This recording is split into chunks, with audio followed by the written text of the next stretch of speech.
시청자 여러분 안녕하십니까? 지방자치의 생생한 소식을 전하는 K리그 뉴스입니다. 첫 소식입니다. 인천광역시가 도시균형 발전을 위해 원도심 주거 환경을 대폭 개선합니다. 유정복 인천시장은 오늘 시청에서 기자설명회를 갖고 이 같은 내용의 시민이 행복한 애인정책 4를 발표했습니다. 앞서 시가 지난 9월에 이어 잇따라 발표한 애인정책 1, 2, 3에 이은 네 번째 성격의 내년 주요 추진 정책입니다. 시는 지속 가능한 인천 원도심 부흥을 목표로 쇠퇴한 원도심 기반시설 정비와 행정협력 거버넌스 체계 구축 등에 적극 나설 계획입니다. 한편 시는 도시재생센터를 설치해 주민이 참여하게 하고 도시균형발전 사업을 추진할 계획입니다. 대전광역시는 오늘 시청에서 한국지질자원연구원과 신속지진 대응체계 구축을 위한 업무 협약을 체결했습니다.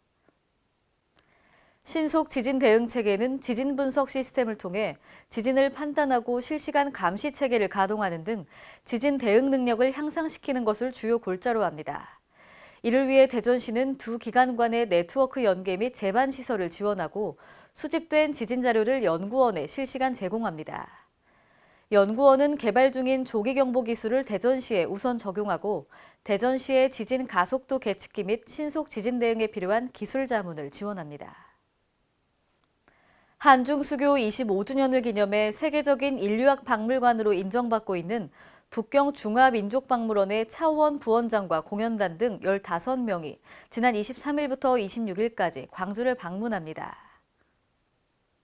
오늘은 광주시청 1층 시민숲에서 내몽고 자치구 설립 70주년을 기념해 몽고족을 주제로 사진전을 열고 중국 소수민족의 전통 가무와 기회를 공연했습니다. 북경중화민족박물원은 이번 방문 기간 광주시립미술관 등과 향후 상호 협력 방안을 논의하고 국립아시아문화전당, 양림동 근대역사 문화마을 등을 찾을 예정입니다. 광주시는 민선 6기 들어 국제사회에서 G2로 부상한 중국의 무한한 잠재력을 지역 발전의 기회로 활용하기 위해 전국 지자체 중 처음으로 중국과 친해지기 정책을 역점 시책으로 선정하고 다양한 시책을 추진하고 있습니다. 울산광역시는 오늘 롯데호텔에서 2017년 제6차 울산산업정책 포럼을 개최했습니다. 이번 포럼은 바이오 산업 정책과 연구개발 동향을 주제로 울산에 있는 기업체, 대학, 연구기관 관계자 50여 명이 참석했습니다. 김선기 산업통상자원부 과장이 바이오 화학 산업 정책 동향 및 육성 방안을, 이상호 한국산업기술평가관리원 바이오의학 PD가 바이오 헬스 산업 생태계 활성화 전략과 2018년 산업 바이오 연구개발 과제기획 방향을 각각 발표했습니다. 세계적 비즈니스 호텔 체인 토요코인이 대구의 동대구점과 동성로점 2개 지점을 건립합니다.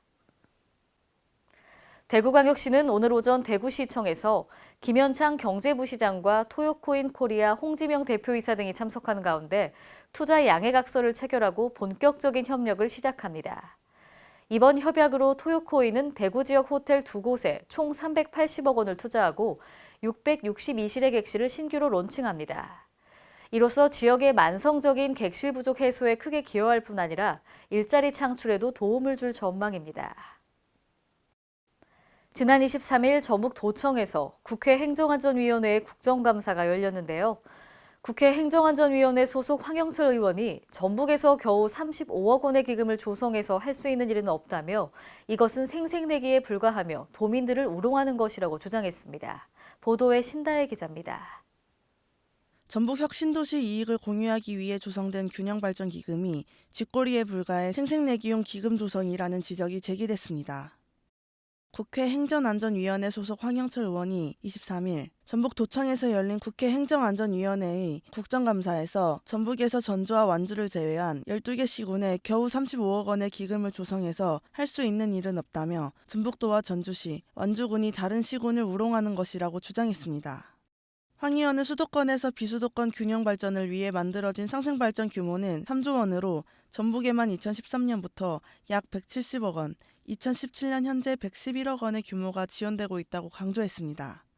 적어도 지역 균형 발전을 위해서 상생발전 기금을 만든다고 한다면 적어도 이 기금으로서 상생 발전에 기여할 수 있는 정도는 만들어야 될 것 아니겠습니까?